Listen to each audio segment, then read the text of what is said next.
Appleton with an episode of Rational Security for November 13th, 2022.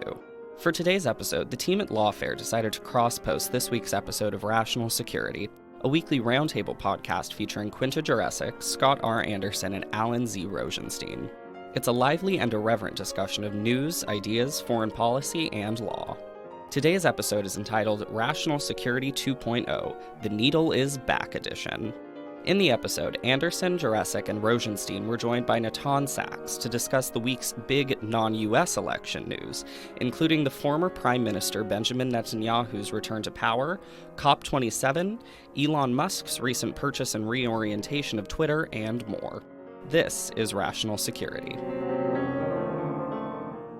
So how are you all planning on spending election night? The needle is back, apparently. That's what I saw, Quinta, in Slack, that the needle is back. And I don't... The New York Times needle. I still have some PTSD returned from the 2016 needle. Absolutely I have PTSD. I see that thing and my blood pressure spikes. I saw maybe a couple years ago, a bunch of people went as the needle for Halloween because, you know, it's the scariest thing that you can imagine. And dear listeners, by the time that you hear this, perhaps the needle will still be quivering. We have no way to know. It almost certainly might. I will say, I just don't understand how the New York Times still thinks the needle as a visual is a good thing. I will never only see negative reactions to it because they could do any sort of visual they want to display this shifting. They could just do a map like everybody else. They could do two Rock'em Sock'em robots, like boxing it out until one's head finally pops off. They could do all sorts of things. But they stick with this Scott, needle. We're trying everyone to hates decrease the likelihood of election violence. I think they should do red and blue Hungry Hungry Hippos. That's just shoot marbles at each other, shaped like the cannon. No, I think that's right. I think for 2024 they should do red and blue Hungry Hungry Hippo eating electoral college votes. Oh, I think that's actually brilliant. I agree. But you only get them in big tranches for each state. So you get like 13 electoral marbles for Virginia and 25 for New York. They're all going to choke, those poor hippos. Natan, I am curious. Is there what is the main visual aid that Israeli political watchers look for? Is there like a falafel ball equivalent of my Hungry Hungry Hippos? There should be. No, it's just your pie charts and bars, really. So boring. It's kind of just that. But boring. Sometimes they're chairs because it's all you're counting seats in 120 seat chambers. So putting chairs together, that's often a visual that's been used in the past. It's so frequent now, though, or it was so frequent. It's over. I could imagine a fun musical. You could do like a Hava Nagila musical chairs thing. It speeds up every verse. Yeah, exactly. Until the old people get too tired and have to step back. They're like, this is a young man's game. I'm done. It's always been my experience. I usually am one of those old people. I'm out.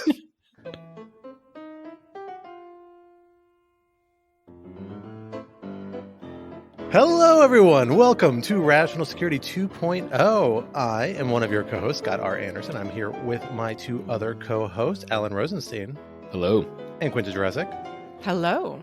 And we are so excited to have you here this week, along with our special guest, none other than our Brookings Institution colleague, Natan Sachs. Natan, thank you so much for coming on Rational Security 2.0.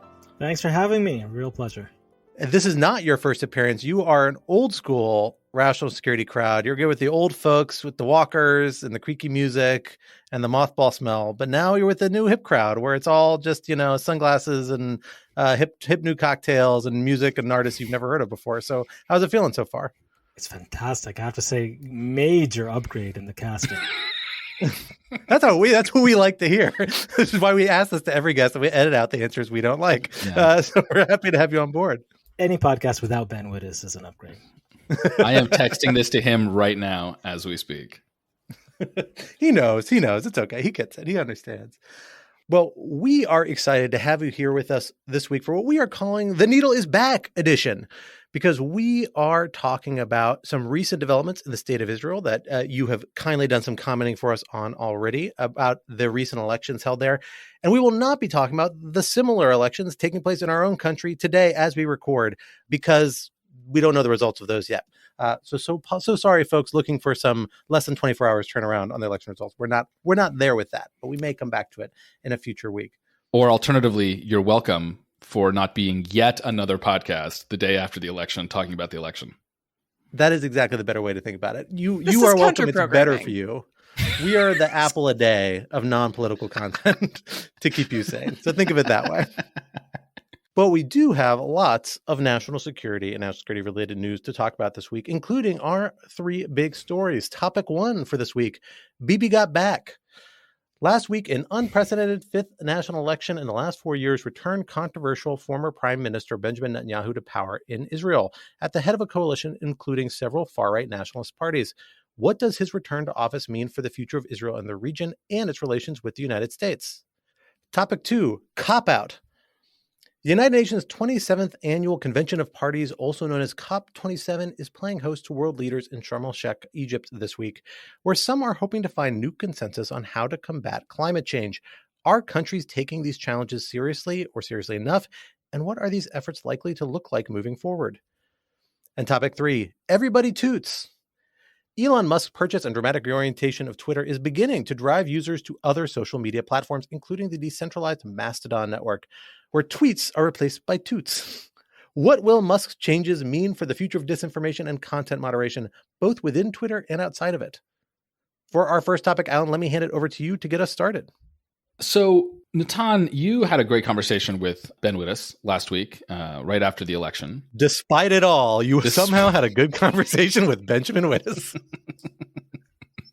And so I wanted to revisit this with you now that it's been some more time. Could you just start by reminding all of us of kind of what the top line results are, and also what, if anything, we've learned in the last week since the election, about the electoral patterns, about what the shape of the coalition and of the government is going to be, and of what Israeli politics is likely to look like, at least in the short term.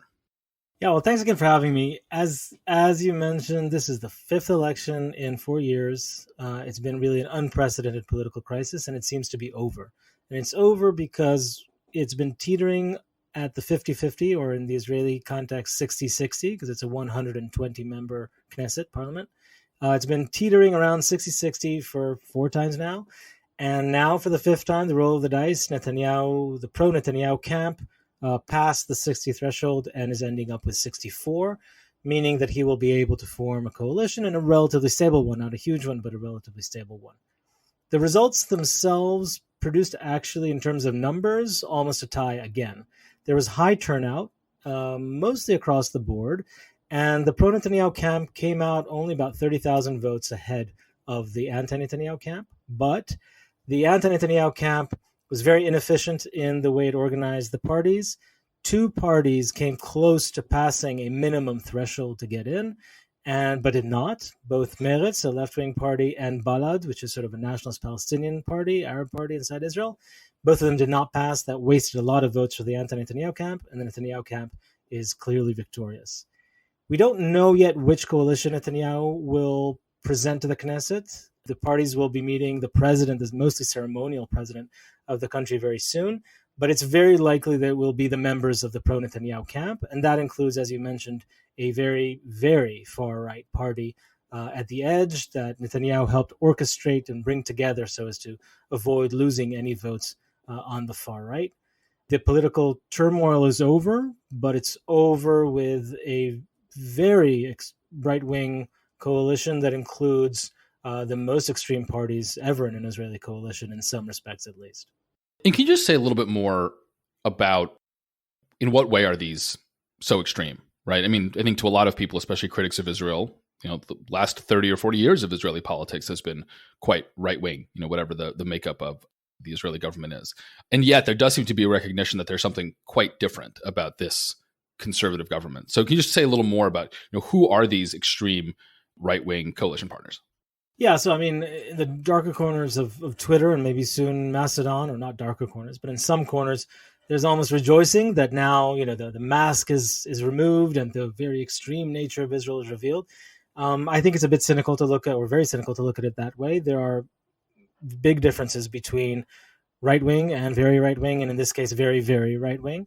Right-wing in the Israeli context does not mean the same thing as the United States. In Israel, we used to be talking at least, mostly about questions of hawkishness on the Israeli Palestinian and the Arab-Israeli conflict. And the more right-wing you were, the more hawkish. So you might be in favor of big government and still be on the right wing. You might be in favor of high taxes. But if you're hawkish, then you would usually be considered on the right wing. That's changed a little bit. And the last few elections have really been about one topic, which is Bibi Netanyahu himself, personally. You have people who are very hawkish but are on the anti-Netanyahu camp. So they're right wing, but in the opposition, now in the new opposition. But all that was sort of within the sphere of what Israelis, or the Jewish majority in Israel at least, would consider some kind of mainstream. What you have now is an amalgam of three parties, and in particular the one that's got the most attention is headed by a man named Itamar Ben-Gvir. He is an ideological successor to Meir Kahane, an American-born rabbi who moved to Israel, who espoused openly racist positions. He proposed laws that would, for example, ban intimate relations between Jews and non-Jews. He openly scoffed at the idea that Israel needs to be democratic. He thought it should be a theocratic Jewish state. And he was, in fact, barred eventually from running in Israeli elections because of incitement for racism against Arabs. The Jewish state itself sort of rejected him. And an example, the leader of the Likud, the party that now Netanyahu heads, and the person who was the immediate predecessor to Benjamin Netanyahu, Yitzhak Shamir, was a prime minister. He and most of the rest of the Likud and the right wing would never even give Kahane the honor of sitting and listening to him spew his vile speech in the Knesset itself. They would leave the plenary, most of them. And he was really ostracized mostly by the right wing, actually. In fact, by the National Religious Party that proposed that such views would not be legitimate. Now, his successor, Itamar Ben-Gvir, is one of his successors, of course, is in some ways sounds more moderate, and he says there's big differences. Kahane wanted to expel all Arabs. I only want to expel the Arabs who are disloyal or who are violent. In Ben-Gvir's view, of course, we shouldn't buy most of this rhetoric. He's different from Kahane in some ways. He's less impressive, and that's a good thing because Kahane was terrible. But Ben-Gvir is very, very extreme in that regard. He had and still has a picture of Kahane in his home. He had even a picture of Baruch Goldstein, who is a mass murderer, was the terrorist from Hebron in 1994, hanging on his wall until about a couple of years ago. He's a man who idolizes mass terrorists. And he also advocated the release of the assassin of Yitzhak Rabin. He himself, Itamar Ben-Gvir, was personally involved very heavily in the incitement against Rabin before his assassination in 1995. Ben-Gvir first came to national attention when he was filmed on video holding the symbol, sort of emblem of the prime minister's car, the prime minister being Yitzhak Rabin, and saying to the camera, in his face, in his voice, saying, "We got to the car, we can get to Rabin himself." That is Itamar Ben-Gvir. Is now going to be a member of the cabinet, the inner security cabinet of Benjamin Netanyahu. And he's in the Knesset because, or he's in this position at least, because Netanyahu orchestrated a union between him and what was the far right and is now sort of an amalgam between the very far right, more messianic versions of religious Zionism. Also happen to be religiously more conservative, although that's not the same thing at all. Together with Ben-Gvir. There's also one other small party called Noam that Netanyahu also brought in together with them. They are openly homophobic and their main agenda is anti-LGBTQ. That's the amalgam of the very, very far right. Ben-Gvir is the one who gets the most attention. I have to say his partner, Bezalel Smotrich, in some ways is far more impressive. He's much smarter, I think, and more experienced. He's already been a minister. That is a man who actually could orchestrate a lot more trouble if he wanted to. But there's both a symbolism and a tangible threat, to my mind, in these people having senior positions. You know, anytime there is an American election, I feel like I really benefit from somebody who dabbles in Middle East writing and analysis, because I can always think of more recent elections with much more troubling outcomes. And this provides a very recent counterpoint for which Americans can think of their own political and electoral fortunes and perhaps feel a little better about them, or at least understand that there's a whole range of potential outcomes. In this particular case, can you tell us a little bit about what is the secret to success for this not dramatic surge? I don't want to overstate it, but this increase in support for these far right parties. Where are they getting their support from, and what have they done differently this fifth time versus the prior fourth time that's pushed them kind of over the edge and helped them in turn push Netanyahu over the edge? That's a great question, and I think it's a combination of many different things. Part of it is something that is similar or in common to many democracies. I mean, we've just seen the far right rise in Italy. We've seen the far right do very well in France, although not win. And we've seen it in many different countries, especially in Europe and to a degree in the United States, although it's quite different what exactly right and left mean. So part of that is just that. You have a far right whose message is kind of, we say what everyone thinks, but we dare say it. But with also a very tangible agenda message that they were pumping, which is law and order. And law and order is a bit of a dog whistle also, because there is a high rate of crime among poor populations, and that includes the Palestinian population inside Israel, the Arabic-speaking population. And so when Ben-Gvir talks now, he won't always, sometimes he'll talk about the Arabs, but he'll often say, about terrorists or about criminals, and I will bring law and order back. So there are quite a few people who don't necessarily espouse everything Ben-Gvir believes and may not be racist in regular terms, but who are extremely concerned about law and order and say, you know what, we need someone a bit crazy to come in and make some order, or at least push the system in that direction. And anyway, he won't be governing alone. Bibi will still be prime minister, etc. So that's a big part of the story here. There is also demographic changes and sociological changes. The ultra-Orthodox or Haredi community in Israel traditionally was not so much part of the Zionist story. Ultra-Orthodox parties early in Zionism were non-Zionist or even anti-Zionist. They believed that the divine should bring redemption to the people of Israel, rather than a secular political movement, and especially since it was a socialist one, or not all of it, but it had strong socialist strands in it. The ultra-Orthodox or Haredi community, I should say, over the years has become more enmeshed in Israeli society, in some ways at least, and the younger generation is less loyal to the rabbis and more open to sort of voting for various different opinions. And Ben-Gvir and that ilk have been quite popular among them. Although I hasten to say the Haredim, also did surprisingly well in this election. So they managed to find new votes as well.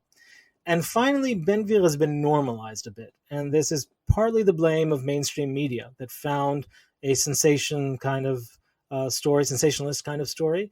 Ben-Gvir himself is easier to digest than Kahana. Kahana really was spewing hatred. I was a kid at the time, you really remember him and the hatred he was spewing. Ben-Gvir doesn't sound like that. If you're not Arab, he sounds like, extreme and kind of radical, but whatever. And he's been normalized that way, which I think is a very dangerous thing, because what he's actually spewing is hatred. So all of these things came together. And finally, I'll add one more important point, which is Naftali Bennett, who was prime minister until not too long ago, about 4 months ago, was leader of the main national religious party. His exit from the scene, because he defected to the anti-Netanyahu camp and now retired from politics, at least temporarily, left the national religious scene to the more extreme far right. So Bennett was never in a party with Ben-Gvir, but he was in a party with Smotrich. Smotrich was under Bennett, and they never liked each other. They're extremely different in many different ways, especially religiously. But Bennett leaving the scene left it for Smotrich to pick up.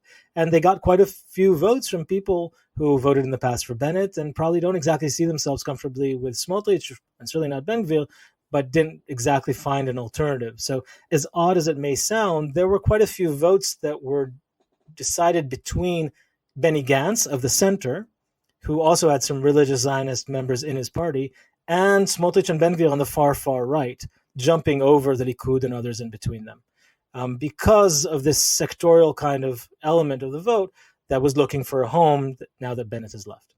So, Natan, I'm curious to sort of zoom out a little, how you interpret the results in the kind of broad scope of the state of democracy in Israel, because it seems to me that there are two sort of alarms that seem to me, at least, to be going off. One, as you say, is the increased influence and presence in government of the hard right, in a way that I think mirrors the sort of rise of far right leaders whose views would have been unacceptable even, a decade ago around the globe. And then there's also the continued presence of Netanyahu, who seems to stand for a kind of, threat to democracy in the sense of, leaders getting away with crimes. Netanyahu, of course, is supposed to go on trial for corruption charges, a sort of personalist leadership that leads to decay in institutions. How do you understand those threats as interacting, or how much of a threat are they to democracy in Israel?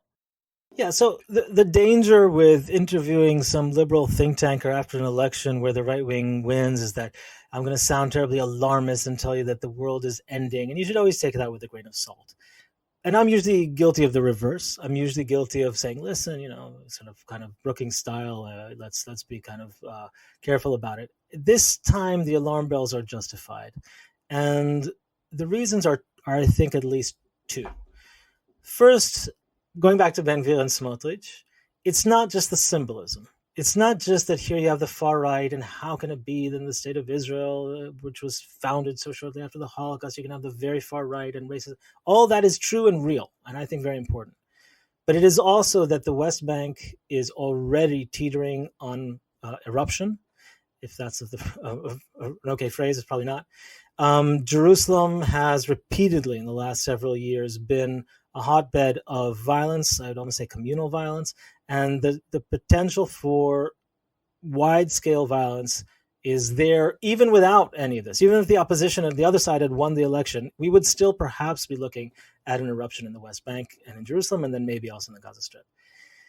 In the past few years, Itamar Ben-Gvir personally, whenever there was violence, for example, in Sheikh Jarrah, which is a neighborhood in north central Jerusalem where a lot of the violence began, he would go as a member of parliament, which means that the police cannot stop him from moving around freely. He would go and set up his parliamentary bureau in the streets of Sheikh Jarrah to make sure that he instigates as much violence and, of course, gets as many TV cameras pointed at him as possible.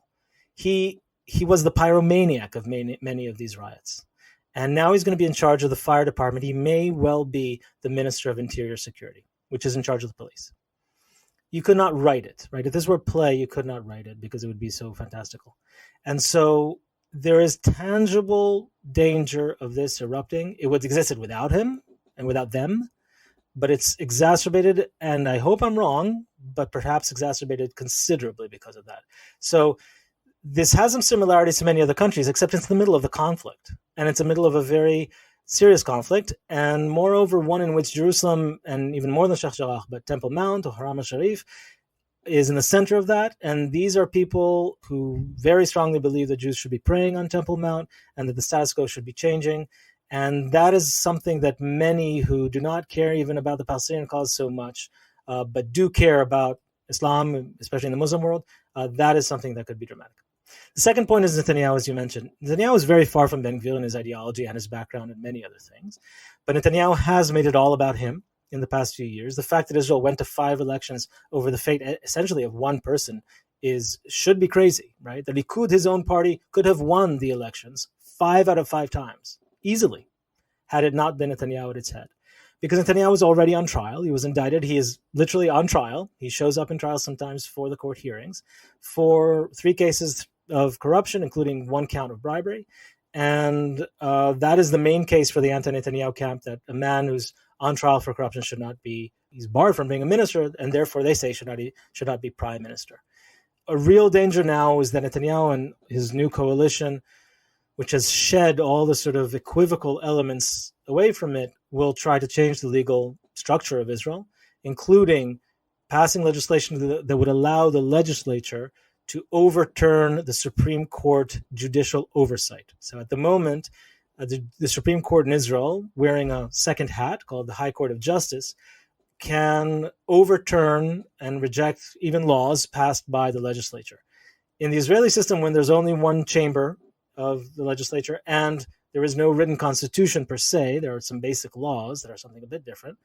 The Supreme Court in this hat is the one block from a majority in the Knesset having complete tyranny of the majority. So if 61 members of 120 wanted to decide that Arab citizens of Israel couldn't vote, or that women couldn't vote, or that Benjamin Netanyahu is prime minister for life, all things that they are not proposing and are not likely to happen anytime soon, but in theory could be done, what would stop them is that the Supreme Court would say that is in violation of basic laws and principles of justice and could not happen. If they pass this legislation that they're talking about right now, for example, 61 members could overturn what the Supreme Court says. That means that the same 61 members could decide any decision they want and simply reject any oversight. This would be a dramatic constitutional change in the makeup of Israel. Secondly, if they find different ways to cancel Netanyahu's trial, which is not simple because it's already ongoing, but they could. For example, they could change the main crime on which, or criminal case on which he's accused, which is breach of trust, which is a very amorphous and in a vacuum rather problematic crime, they could simply write that off the books and change his trial dramatically that way. They could also fire the attorney general. There's a variety of different things they could do. They could pass legislation called the French legislation, which would mean that the head of government cannot be tried for a while, or at least while he or she are head of government. There are a lot of things that could be done. Now, that would not, unlike the overriding the Supreme Court, that would have limited scope at present. But I don't need to tell listeners of a lawfare affiliated podcast what it means if a politician can get out of a criminal case by winning an election. That's a dramatic change to rule of law. So here actually is a genuine question. Since you all are very keen observers of national security, international affairs, but not specialists on Israel per se, God bless you, how much attention really is this getting? I mean, I'm getting a lot of questions about Ben-Gvir and all that, and obviously there's attention, but this is number 5. I mean, even I am bored, or at least I was bored until the results came in. And it seems like, anyway, the world has looked elsewhere, right? There's so much else happening in the world, some of it genuinely more important, even next door in Egypt, where there's the COP coming together, right? That actually is more important. Is it true that this is, okay, one more country, this is Hungary, it's really bad, let's move on? Yeah, so it's an interesting question, and I think for some of us, and this gets into very personal territory very quickly, right? I mean, I think if you are Jewish, then I think this obviously has sort of special significance. And what is the old joke, right? Like 2 Jews, 7 opinions, right? So it's not as if Jews and especially Jewish Americans are in any way a monolith on Israel, but I do think that there is, for obvious reasons, a kind of special care paid to this issue. If you are kind of in the traditionally, quote, pro-Israel camp, then you obviously care. If you are a little more skeptical of the Israel position, then you still feel potentially attached to it, right? Just because these are your co-religionists, or for many of us who are not so religious, the kind of co-ethnic background folks. And so I do think that, sure, this may be the 5th election, but an election in which you have such right-wing parties now squarely ensconced in the Israeli government, I do think that naturally does, at the very least, pique the interest of a lot of American Jews.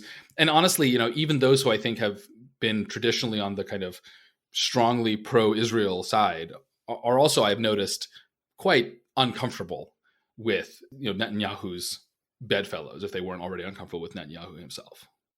And I really think, look, the relevance to Americans and American politics of Israeli politics actually runs much deeper than that. I think it's maybe one of the most politically, domestically significant relationships we have, maybe outside of, Canada, Mexico, the UK, right? We have a historical relationship. There's cultural, religious, family ties in a lot of parts of the electorate in the country. And it's politically charged, right? Like, support for Israel was for a long time a pillar of U.S. foreign policy in a lot of ways for both the Democratic and the Republican Party, but one that both came under criticism from different angles, particularly on the left, increasingly in recent decades. And we've seen that begin to break down. I mean, reason why Netanyahu himself was so controversial domestically over particularly the last 10 years or so in the United States is because he had first a very adversarial relationship with Barack Obama involving visits to the American Congress sponsored by the opposing party, addresses that were very veiled criticisms, a lot of kind of mutual antagonism that kind of kept beneath the surface but was not hard to detect. And then during the Trump administration, a very close embrace with a very politically controversial figure, praising him personally as, an unprecedented ally of Israel. And then even as he delivered a variety of policy victories for Israel relating to moving the U.S. embassy to Jerusalem, recognizing Israeli claims for the Golan Heights, opening the door to potentially recognizing Israeli claims in the West Bank, although it didn't actually go as far as to recognize them. These are big policy moves the Trump administration was willing to pursue that had domestic ramifications. And the way we see that, frankly, is the fact that the U.S.-Israel relationship is becoming politically charged in a way that it hasn't been in the past. And frankly, I don't think is good if you're a supporter of Israel, and I don't think is necessarily good for Israel as a country in a lot of ways, because you see one major political party that is still going to have influence even if it loses this midterm election, or it loses the presidential election in 2020, the Democratic Party, begin to recognize and deal with the fact that Israel's policies are drifting away from international norms in ways that they're not sure they can entirely stomach. I mean, we saw the Democratic platform in 2020 expressly endorse a two-state solution. Two-state solution is something that nobody is that enamored with outside of maybe the Democratic Party in the United States, but it is something that's clearly threatened by proposals being advanced by Netanyahu and his supporters. And so, putting that in Democratic platform is a clear sign, hey, we have a problem with this trajectory, Israel. And this is rejecting that. And it's really Israeli voters and now the Israeli leaders saying, nope, we're going to keep pushing in that direction even harder than we have before. And I think that's a real, frankly, threat to the U.S.-Israel relationship that I suspect is going to undergo major changes.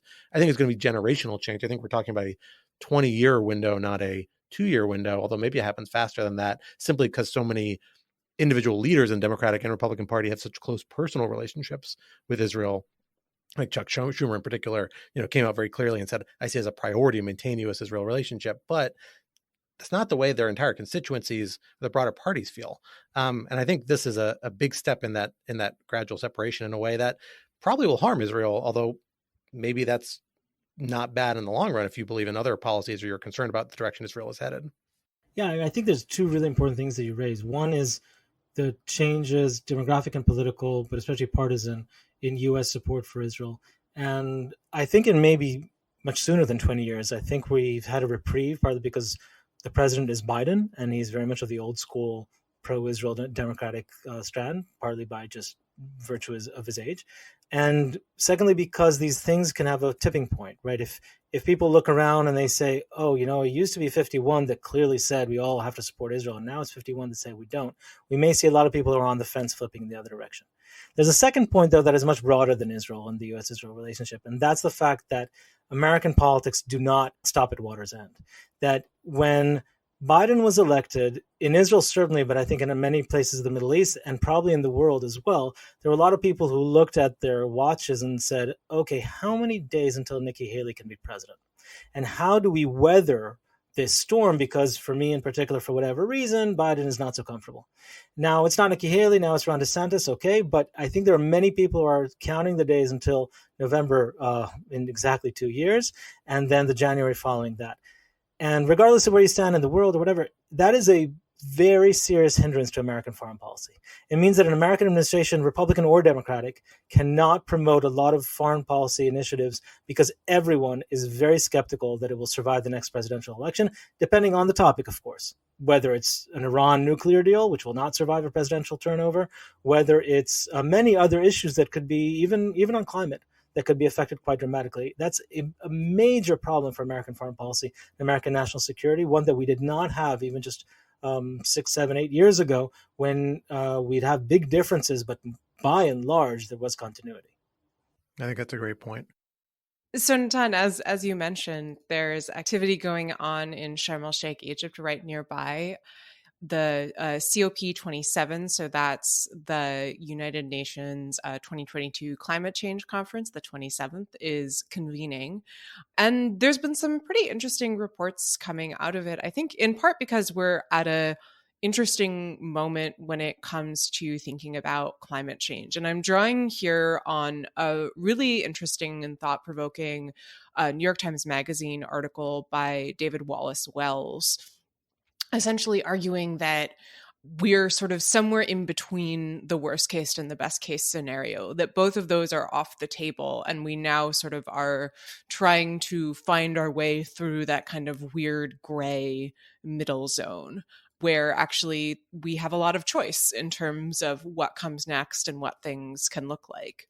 So I thought that was interesting and in some ways hopeful because it suggests that, there is a power to change what will happen, but also means that, what happens at COP27 is of potentially enormous importance.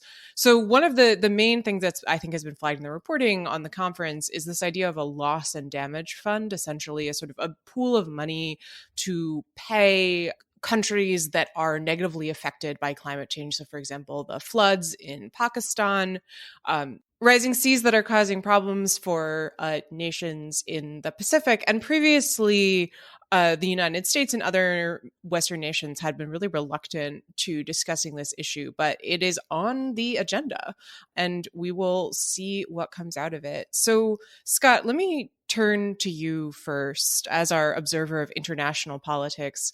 What are you looking for in watching the conference?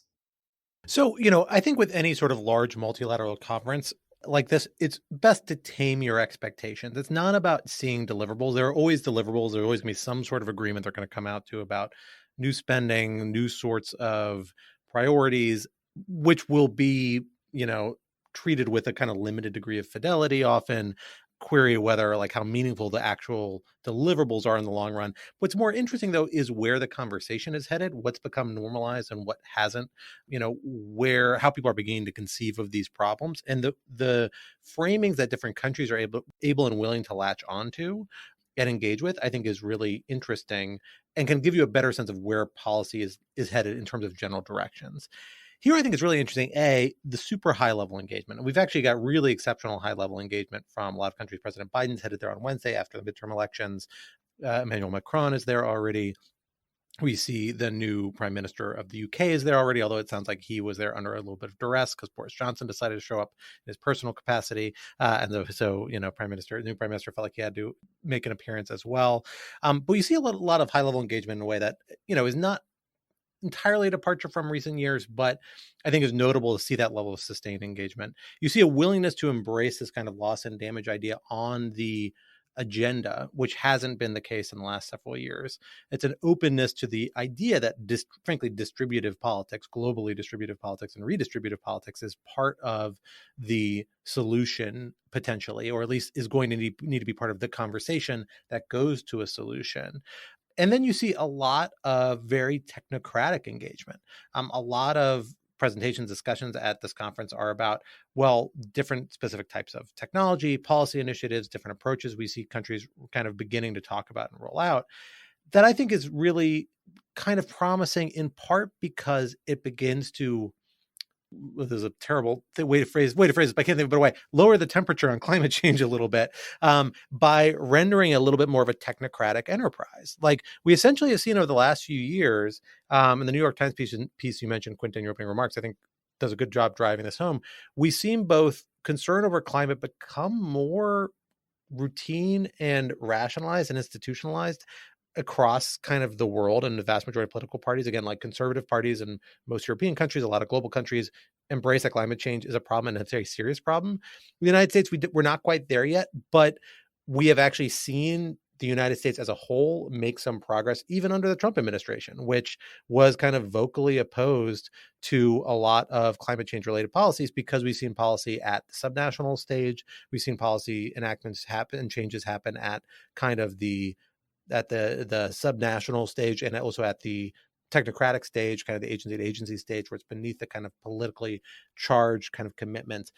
And I wonder if that's not like the future direction a lot of this climate change policy needs to move in. It seems like we're on a trajectory now, for a variety of reasons, a lot of which don't have much to do with climate change, about reducing, carbon consumption and carbon reliance. We're like beginning to move in a direction that reduces the worst outcomes potentially for climate change in the next several years. But instead, we're dealing with really bad consequences of the future that we don't seem able to avoid yet. And dealing with that, once we all kind of accept that as that middling reality is a reality, which it seems like more people might be able to buy into. I don't have to buy the messianic vision of true climate advocates, but I also I can't shut my eyes to it like a true climate denier. Once more people are accepting of that reality, then all of a sudden you're just dealing with the consequences of it.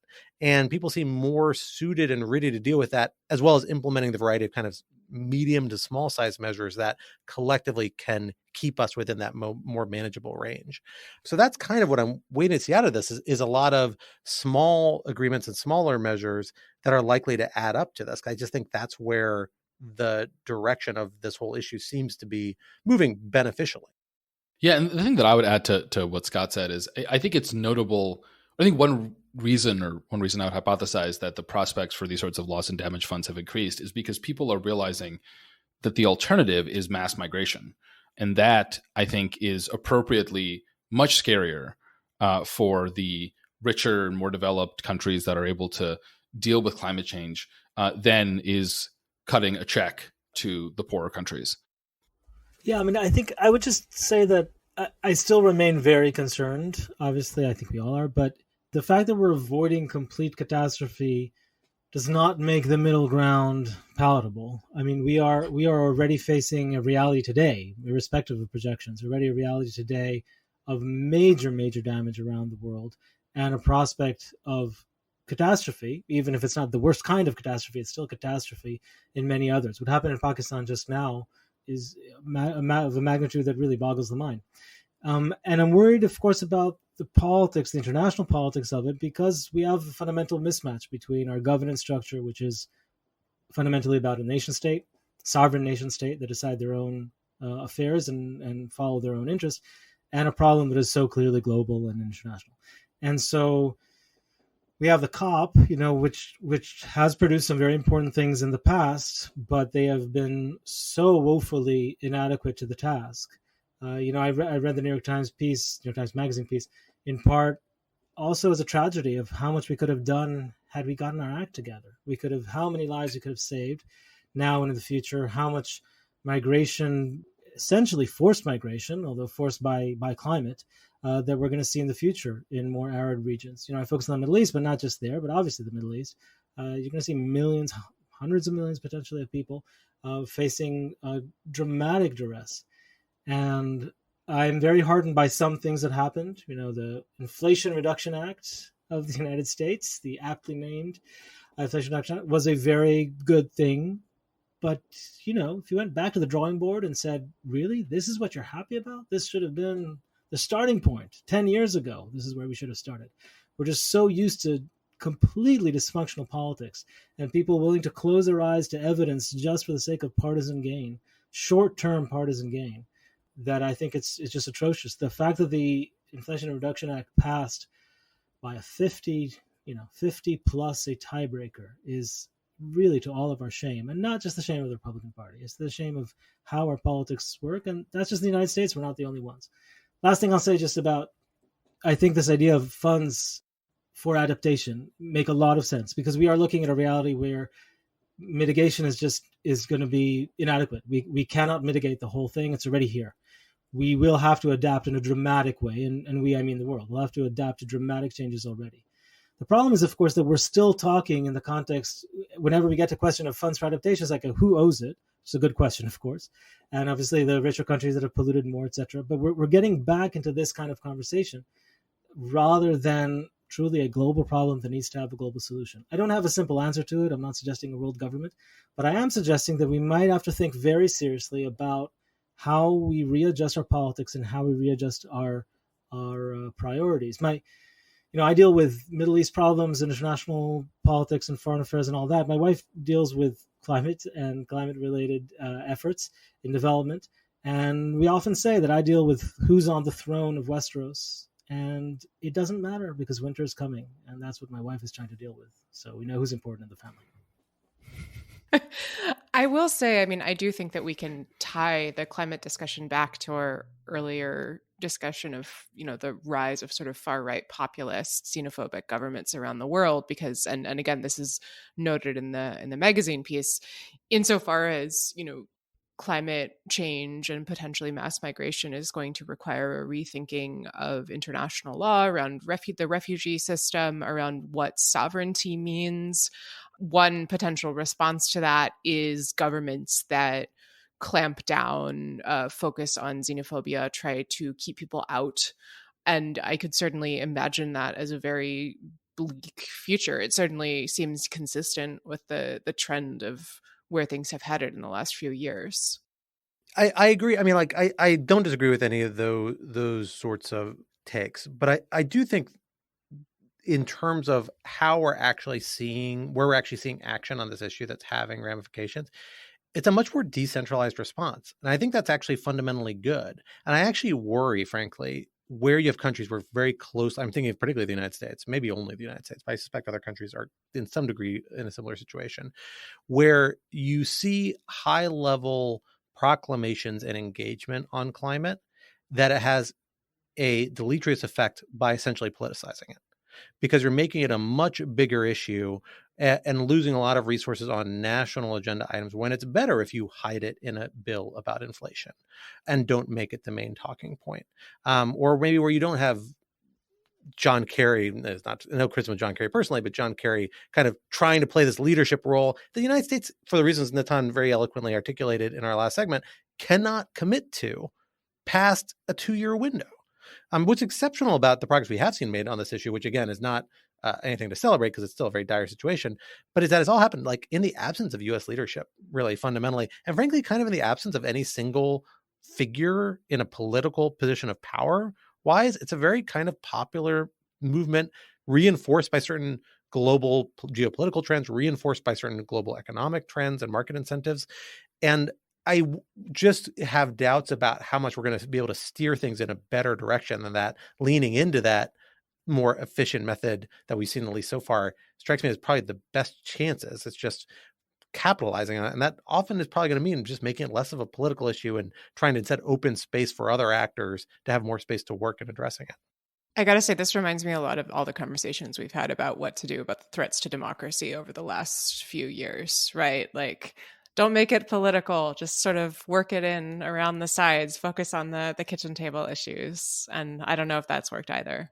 Well, I think here, since the subject matter itself has a technical kind of real world aspect to it, my general approach is all the above. Throw it at me. Whatever you want to give me, throw it at me. I mean, the state of California is a major world player in terms of climate mitigation because standards set in California can force industry's hands. But it's also many things that have happened in terms of subsidies in early stages of technology that were not yet financially viable or commercially viable and now are. Those are enormously important. I mean, the fact that solar and wind now is viable even before the war in Ukraine, but certainly after the spike in prices, is extremely important globally. Throw it at me. Anything you can give me. I'll just point that we really do have to think not only about mitigation anymore. It's not just about CO2 or methane and other emissions. We really have to think about adaptation. We're already there. Pakistan is example, but honestly, Florida feels it too, even if it doesn't vote that way recently. So we're going to have to think about adaptation in a major, major way, I think much more than we do today.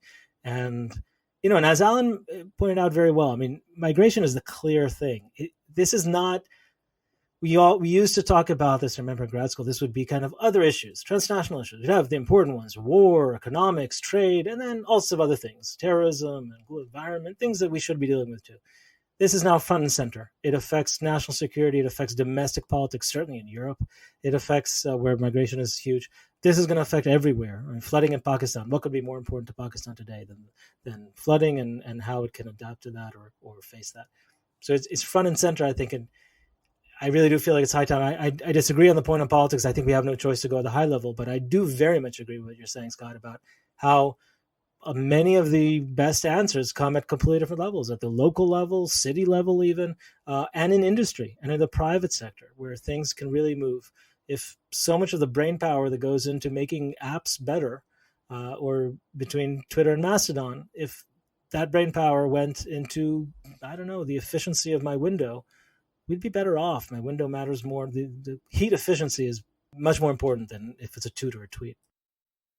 Well, speaking of toots and tweets and climate change, if COP27 we think has been a complicated and potentially divisive and complicated endeavor, it has nothing compared to the inner offices of Twitter over the last week, where we have seen global billionaire, possible genius, possible non-genius, Elon Musk.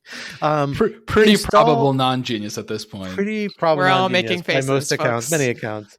Elon Musk insert himself in a exceptional way and put it on full display through his own Twitter account in a way that's really exceptional, along with some very good business reporting we've seen coming forth. We have seen Twitter fire a substantial portion of its staff, including a lot of people responsible for content moderation, then rapidly see if it could hire some of them back because it realized it actually laid off too many people.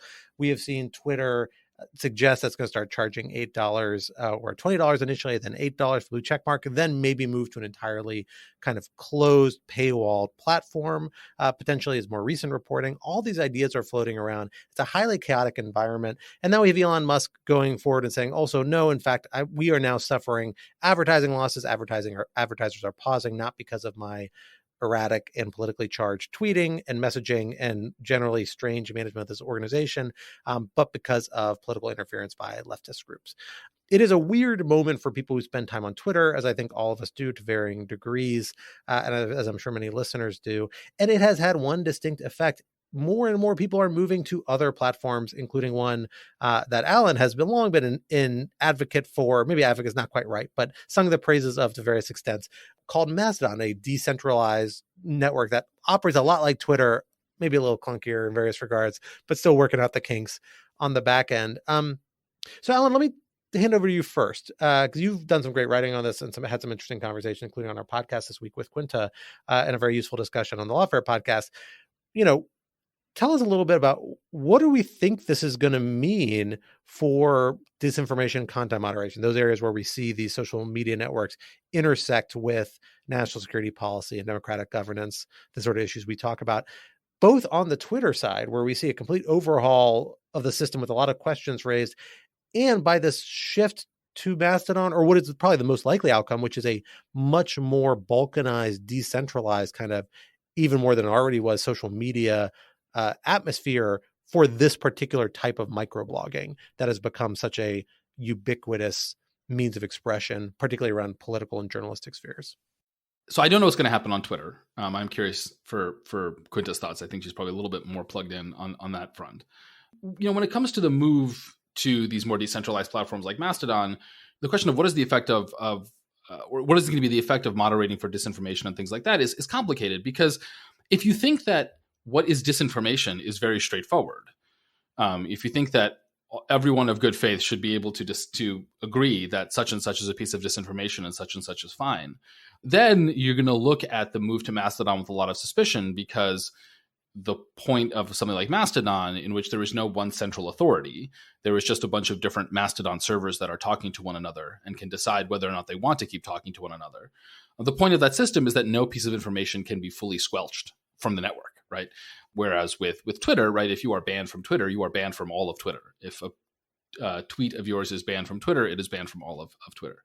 On the other hand, if you think that actually people are a little too cavalier in what they call disinformation and misinformation, and that in fact one person's misinformation is the other person's political expression that is important to get out on the public forum, then you might be much more sympathetic and much more excited about the move to more decentralized platforms like Mastodon, because that lowers the amount of global, we can call it censorship, we can call it moderation, I don't really care what we call it, global moderation, while at the same time letting people have actually finer grained control over the kinds of experiences that they have, right? One thing that people don't appreciate about Twitter is that, just as some people think that it is moderating and censoring too much, and this is frankly true on both the kind of farther ends of the left and the right, a lot of other people think that Twitter doesn't moderate nearly enough. And so a more decentralized system in which you can control your own experience more while not interfering quite so much in other people's experiences might be the sort of compromise that we need. But again, I think everything is downstream of the question.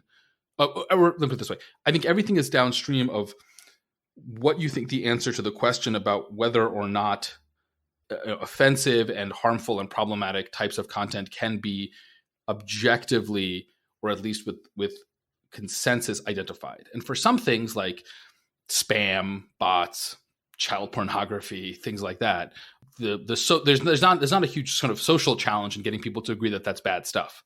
It's a technical challenge on how to deal with it, but there's a lot of agreement. But slightly far out claims about vaccines, right, or elections or whatnot, that is the area in which just getting people to agree that is in fact problematic is itself difficult. And so you're stuck between two options, neither of which are ideal. But I think for a lot of us, especially those who are somewhat skeptical of centralized speech regulation, the Twitter model is less less or more unideal than the Mastodon model? Yeah, I think that there's a lot to the decentralized model for all the reasons Alan sets out. I will fully admit that I'm maybe more of a skeptic. And I do think that we're seeing kind of a trial by fire right now, as there is this, I don't know whether calling it a mass migration is really apt. There's kind of, I have no way of telling. A lot of the people I follow now have at mastodon.social in their Twitter bios, so that's how I'm judging it. But there are a lot more people on the Mastodon servers now, and the question is how well the platform is going to handle it. I've seen takes, everything from people saying this is way too hard, nobody's going to do it, I'm staying on Twitter, to people who are saying this is so easy, I don't understand what everyone is complaining about. So I really do think it's an empirical question, and we'll see the answer. In terms of, what happens to Twitter, I don't know. I mean, I think Musk is clearly erratic. I don't really know what he's doing. I don't know if he knows what he's doing, frankly. I suspect that a lot of it, it reminds me a lot of sort of the early days of the Trump presidency, when Trump would just tweet deranged things and everyone would kind of go running around with their hair on fire trying to figure out what was going on. There's a similar sort of like tweeting through your inner drama as a way to get attention and force people to pay attention to you, because they have to pay attention to you because you are the person who shapes the world around them, right? It actually does matter if Twitter doesn't work anymore for a number of complicated reasons. And I kind of resent that, frankly. And I do think that journalists learned, not perfectly, but to some extent over the course of the Trump presidency, how to think about what it meant to cover that kind of bloviating with consequence in a careful way that didn't reward it but acknowledged the consequences. Not perfectly, but I think we did get better. And with Musk, I really feel like we're just falling into the same trap all over again, where like he tweets something, everybody goes off, ton of quote tweet dunks, everyone wants to get their engagement on the same platform he's destroying, tons of news stories written, Elon this, Elon that. And in that respect, maybe the sort of migration to Mastodon is a more healthy alternative, because it's just saying I'm going to go do something else, right? Like I don't actually need, unlike with when Trump was the president, you can go to another place and kind of do your own thing. So maybe I'm talking myself into this after all, Alan. It's very strange because we feel like we're sort of convergence of worlds. We have someone who comes from, yes, Silicon Valley, but it's sort of hard Silicon Valley, right? It's Tesla and it's SpaceX. It's sort of hardware, much more than the software world. And then we have obviously politics. There's so much politics involved, which is why everyone's caring so much and why we're talking about it. But then it meets social media, which is sort of this strange kind of world. And I think that a lot of this is sort of this collective action that we can't really explain. I think to put it exactly right, it's an empirical question. We just don't know. Will everyone jump on Mastodon? It probably depends on everyone else jumping on Mastodon, and how easy it is might determine. The fact that it's just slightly more difficult than Twitter might be enough to deter everything away, and it simply counts. The question that really is on my mind, and I don't know the answer to, is can these things actually work when they're balkanized? So, Truth Social exists, but as someone put it, I don't remember who put it, but someone put it, Truth Social is, I've never been, it's probably boring because you can't own the libs because the libs aren't there. So what are you going to do on Truth Social, right? You can talk about how terrible they are, but they're not there to suffer. And similarly, Twitter would be very different if there weren't villains there. If people could yell at one another and have so much hatred on Twitter, that's kind of quite a central part of the point, is outrage, right? So does it work if it's balkanized? I don't know. We've seen news be balkanized, and that's changed, I think, the world we live in. Can these things be or not? I genuinely don't know the answer.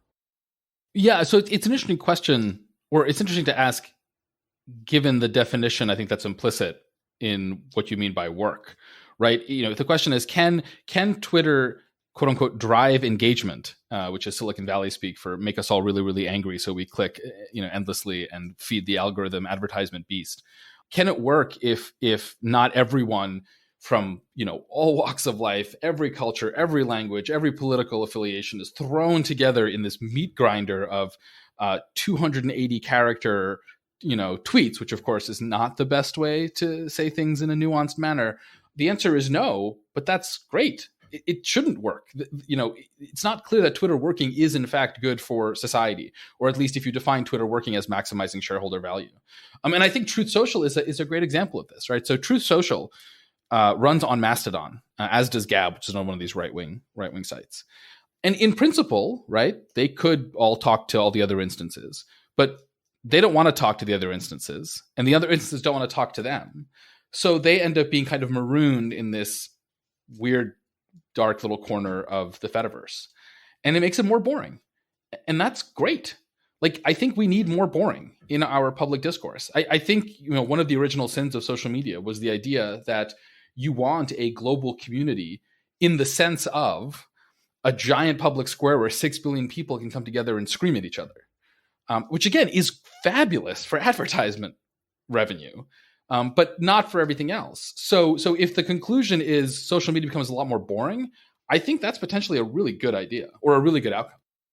I think there is an element of logic to it, but we are now swinging the pendulum so far away from the problems we've encountered in the unified Twitter space we were neglecting what was the concern with the internet for a very long time, and still is to a lot of extent, in lots of other avenues, which is that a highly balkanized sense of community warps people's perceptions of reality, right? It doesn't reinforces things in a broad way.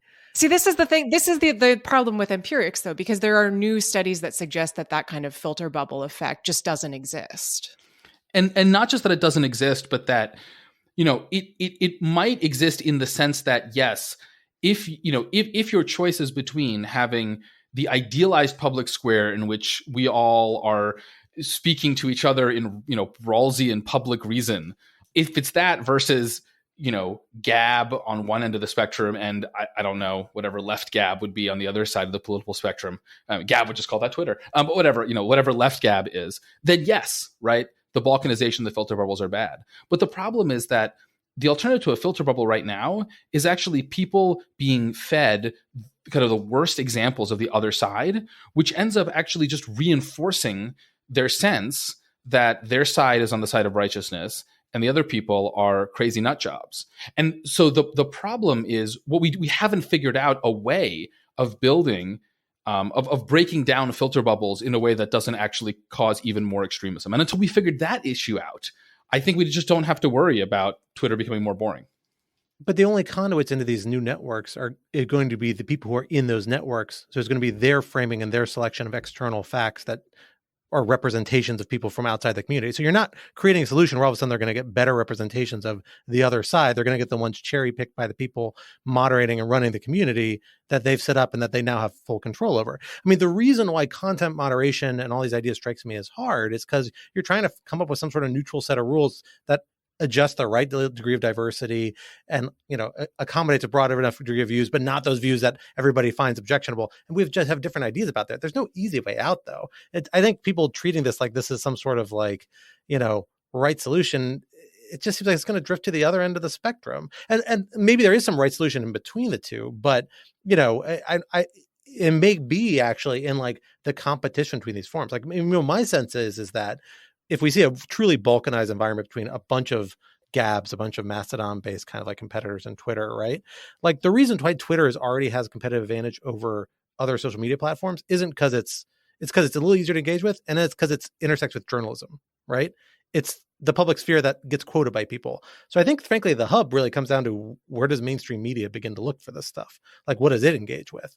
And so if it's still engaging with Twitter, then Twitter's still going to have a pretty substantial role in all this. It's not going to get out of it. Maybe you have more outlets. Maybe it reduces the pressure by letting you have a bunch of external communities where truly ideologically motivated people can just talk to people of their same orientation. But I don't know. It just is a much more complex environment. I don't see it too easily leading to a solution. So much as just making it look like the rest of the internet. Yeah, I think the rest of the internet is better than Twitter. I think it's you're totally right that this is not a solution in the sense that everyone is happy, The question is this equilibrium less bad than the current equilibrium? And the current equilibrium just seems like everyone is miserable all the time on a machine designed to make everyone angry and upset constantly. And if we can just lower the volume on that machine, that seems like I will take that win. And I think that is the best we can hope for in the short term, but that's not nothing. Well, we will have to leave the conversation there, despite my general frustratedness. Despite Scott being issue. Totally unconvinced. Totally unpersuaded. That's okay. That is the nature of the show. I think we'll have lots of opportunities to come back and discuss this further. But this would not be Rational Security if we did not leave you with some object lessons to ponder over in the week to come until we are back in your podcatchers. Alan, why don't you get us started? So my object lesson is paintball, which I played for the first time this weekend. I managed to get to my mid-30s without ever playing paintball. And it is so much fun. I'm really bad at it, and I am covered in welts because, man, when those little plastic balls hit you, and I am a largish man who is not very fast moving. So I'm a big sail for these paintballs. When they hit you, they do leave a mark. But my goodness, it is so much fun. So I recommend that if you've never gone paintballing, get some friends, take an hour or two. You don't really want to do much more than that, and try it out. But it gets the adrenaline pumping, and a nice way to spend a Saturday afternoon, as it turns out. Is there no special training, no licensing? Can you just go to any paintball gun show and just pick up a paintball gun? Is this how unregulated is this? It sounds dangerous. We went. This is in the Twin Cities, right? We went to an indoor paintball arena, and they had all the gear. And I gotta say, everyone took it very seriously, right? You have your rules about when you have to wear your face mask and when you have to cover the barrel of the paintball gun. Yeah, no, there was no people. It wasn't weird. And you got a chance to play paintball with 12-year-olds who are just so much better than you are, as I've discovered. It's those quick reactions. They're small targets. That's the thing. I will say for a friend of mine's 30th birthday, I went and played laser tag for the first time in 10 years. And I discovered, ran into someone on the opposing team who's none other than former Washington, D.C. Mayor Adrian Fenty, who was there playing laser tag with his child, like for their birthday or something. But it was the day that they had discovered that somebody had orchestrated a candidate to run against him, had foiled his re-election chances. And so he had a particular killer instinct on that day. It was really quite something to behold. It was impressive. So hats off to you, former Mayor Fenty. Quinta, what do you have for us today? Mine is less whimsical. I would like to recommend a Substack post from Radley Balko, who is a journalist writing about crime and the legal system. And this is, the title is Your Guide to Crime in the Midterms, but obviously, dear listeners, the midterms will be in process or over by the time you hear this. So just focus on the Your Guide to Crime part. There has been a lot of sound and fury over crime in the run-up to the midterm elections, and very little data and analysis of the data. And what I really appreciated about this piece was that Balko just walks through the numbers, what they mean, what they don't mean, what they can and can't tell us, the many, many ways in which they are extraordinarily shoddy, and the conclusions that we cannot draw from that. And I appreciated the attention to detail and honesty about what we don't know, and also attention to how the sort of political and moral questions of what to do about crime often do not have the same answers. So if you, like me, have been struggling to make sense of this issue, I highly recommend reading. Well, for my object lesson this week, I was torn between a lot of different options. I had some interesting food, I had a lot of fun activities going on last week, and I was trying to figure out what is the right thing to share this week. But coming back in the office just as we were starting, I realized what should be my object lesson, because I am here back recording in the once and future jungle studio. It's not that jungly right now, for the first time in a very long time. I usually avoid recording from my office at the Brookings Institution simply because I have constant network problems here for longer recordings, but so far so good, knock on wood. It's been okay this time. But coming back into our recording studio the first time, I realized I have neglected my most beloved colleague and coworker here, and that is this bottle of Basil Hayden's Dark Rye, which has been sitting in our recording studio for the last 3 years or something like that, since the studio. And I had not tried, and I taste a little bit, and I forgot how good this stuff is. So I'm going to make my object lesson. Get out there and try this Basil Hayden's Dark Rye. It's a little on the sweet side, but it's got some nice kind of like caramelly notes. It's got a little bit of port, I think, in the barrel, maybe even blended in a little bit. I'm not sure exactly. It's a great sipper, and I greatly appreciate it. And now, having been able to appreciate it again for the first time in several years, I'm back on board and glad I came into the office today. So that'll be my object lesson for this week. Natan, what do you have to share with us to take us home with? Well, it's a bit similar to yours, although much less alcoholic. When I come back into the office That's not for the better. come back into the office and used to have a lot of plants here, and what's left is mostly just the jade plants that have survived. They all started from one jade plant and they proliferated. And when I was leaving the office when the pandemic started in April 2020, I remember my colleague Suzanne was saying she thinks it might be more than a week. We might be gone for more than a week, perhaps. And I remember thinking, oh, my poor plants. Most of them are gone. The jade are still here. They don't look wonderful, but they're still kicking and they're doing well. And they give me some hope in what has been a week of bad news. And by the time people listen to this, I don't know, maybe good news, maybe bad news. On top of that, we'll see. I will say I evacuated thinking it was going to be longer than a week and carried my whole money tree plant, a very large, heavy plant, all the way out of my office, only to realize I had parked on U Street because I couldn't find parking that day. So I ended up running up 18th Street in DC, about 7 blocks with this money tree plant to get it home. So, there's it's a double-edged sword either way if you came out of the plant at the back end. But that plant is doing fine today, and nothing else. Well, folks, that brings us to the end of this week's episode. Rational Security 2.0 is, like its forebear, a production of Lawfare. Follow us on Twitter at RETL Security and be sure to leave a rating or review wherever you might be listening. While you're at it, visit lawfareblog.com for our show page with links and past episodes for our written work and the written work of other Lawfare contributors and for information on Lawfare's other phenomenal podcast series. And be sure to sign up to become a material supporter of Lawfare on Patreon for an ad-free version of this podcast and other special benefits. Our audio engineer and producer this week was Kara Schillen of Goat Rodeo, and our music, as always, was performed by Sophia Yan. And we are once again edited by the wonderful Jen Patcha Howell. On behalf of my co-host Quinton Allen and our special guest Natan Sachs, I am Scott R. Anderson, and we will talk to you next week. Until then, goodbye.